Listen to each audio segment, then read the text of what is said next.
নমস্কার বন্ধুরা, আমি আপনাদের বন্ধু ডক্টর শ্রী সুব্রত। শ্রী সুব্রত অ্যাস্ট্রোলজিক্যাল কনসালটেন্সির পক্ষ থেকে আপনাদের জানাই শুভেচ্ছা। সম্পূর্ণ বিজ্ঞান ভিত্তিক ও শাস্ত্রসম্মত জ্যোতিষ আলোচনা শুনতে ও দেখতে এবং মনস্তাত্ত্বিক পরামর্শ পেতে আমার চ্যানেলটি সাবস্ক্রাইব করুন। আগামী 16ই এপ্রিল মঙ্গলবার কামোদা একাদশী। আপনাদের সঙ্গে আজ আমি আলোচনা করব এই কামোদা একাদশীর ব্রত মাহাত্ম্যের কথা। চৈত্র মাসের শুক্লাপক্ষের কামোদা একাদশী ব্রত মাহাত্ম্য বরাহ পুরাণে বর্ণিত আছে।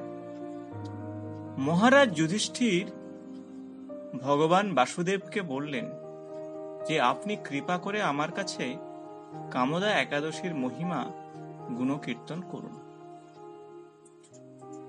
ভগবান কৃষ্ণ বললেন, হে রাজা, এই একাদশী ব্রত সম্পর্কে এক বিচিত্র কাহিনী বর্ণনা আছে, আপনি এক মনে তা শ্রবণ করুন।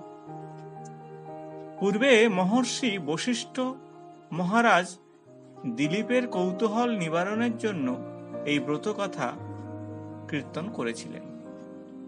ঋষি বশিষ্ঠ বললেন, হে মহারাজ, কামোদা একাদশী তিথি পাপ নাশক ও পুণ্যদায়িনী। পূর্বকালে মনোরম নাগপুরে স্বর্ণ নির্মিত গৃহে বিষধর নাগেরা বাস করত।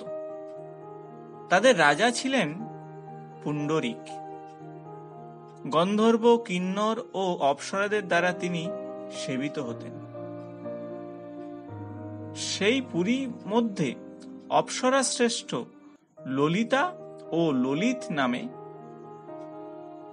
গন্ধর্ব স্বামী স্ত্রী রূপে ঐশ্বর্যপূর্ণ এক গৃহে পরম সুখে দিনযাপন করত। একদিন পুণ্ডরিকের সভা অর্থাৎ রাজসভায় ললিত এক গান করছিল। এমন সময় ললিতার কথা তার মনে পড়ল। ফলে সঙ্গীতের স্বর, লয়, তাল, মনের বিপর্যয়ে সবকিছুই বিপর্যয়। কর্কটক নামে এক নাগ ললিতের মনোভাব বুঝতে পারল। গানের ছন্দভঙ্গের ব্যাপারটি সে পুণ্ডরিক রাজার কাছে জানাল। তা শুনে সর্পরাজ ক্রোধ ভরে কামাতুর ললিতকে, রে দুর্মতি, তুই রাক্ষস হ বলে অভিশাপ দান করল। সঙ্গে সঙ্গে সেই ললিত ভয়ঙ্কর রাক্ষস মূর্তি ধারণ করল। তার হাত 10 যোজন বিস্তৃত, মুখ পর্বত ও গুহা সমতুল্য, চোখ দুটি প্রজ্বলিত আগুনের মতো, ঊর্ধ্বে 8 যোজন বিস্তৃত প্রকাণ্ড এক শরীর সে লাভ করল। ললিতের এরকম ভয়ঙ্কর রাক্ষস শরীর দেখে ললিতা মহা দুঃখে চিন্তায় ব্যাকুল হলেন। স্বেচ্ছাচারী রাক্ষস ললিত দুর্গম বনে ভ্রমণ করতে লাগল। ললিতা কিন্তু তার সঙ্গ ত্যাগ করল না। ললিত নির্দয়ভাবে মানুষ ভক্ষণ করতে লাগল। এই পাপের ফল তার মনে বিন্দুমাত্র শান্তি ছিল না। পতির সেই দুরবস্থা দেখে ব্যথিত চিত্তে রোদন করতে করতে ললিতা গভীর বনে প্রবেশ করল। একদিন ললিতা বিন্ধ্য পর্বতে উপস্থিত হলেন। সেখানে ঋষ্যশৃঙ্গ মণির আশ্রম দর্শন করলেন এবং মণির কাছে হাজির হলেন। তার চরণে প্রণাম করে সেখানে দাঁড়িয়ে রইলেন। মণিবর জিজ্ঞাসা করলেন, হে সুন্দরী, তুমি কে? তুই কে? কার কন্যা? কি কারণে এই গভীর অরণ্যে এসেছিস? তা সত্য করে বল বেটি। এতদুত্তর ললিতা বলল, হে প্রভু, আমি ধীর ধন্যা গন্ধর্বের কন্যা। আমার নাম ললিতা।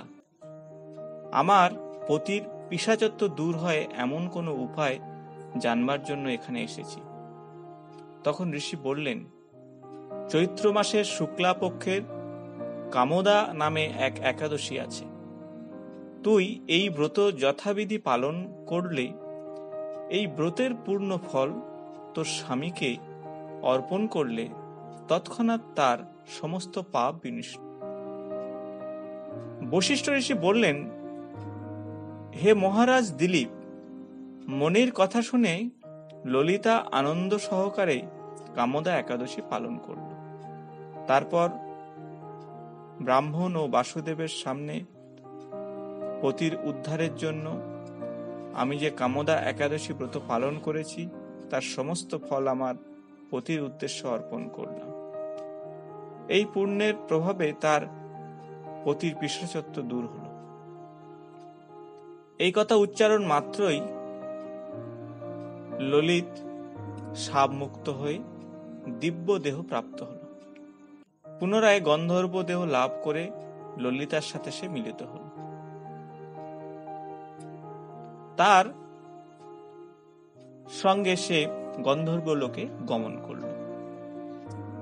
হে মহারাজ দিলীপ, এই ব্রত যথাসহকারে সকলের পালন করা কর্তব্য। এই ব্রত ব্রাহ্মণ হত্যা পাপ বিনাশী এবং পিশাচত্ব মোচনকারী। এই ব্রত কথা শ্রবণপূর্বক এবং পাঠপূর্বক বাজপেয় যজ্ঞের ফল লাভ হয়। এই কথা ভগবান কৃষ্ণ অর্জুনকে বললেন। তো বন্ধুরা, আজ আমরা শুনলাম আগামী 16ই এপ্রিল মঙ্গলবার কামদা একাদশীর মাহাত্ম্যের কথা। আপনারা এই একাদশী অবশ্যই পালন করুন এবং আপনাদের কাঙ্ক্ষিত সাফল্যের দিকে এগিয়ে চলুন।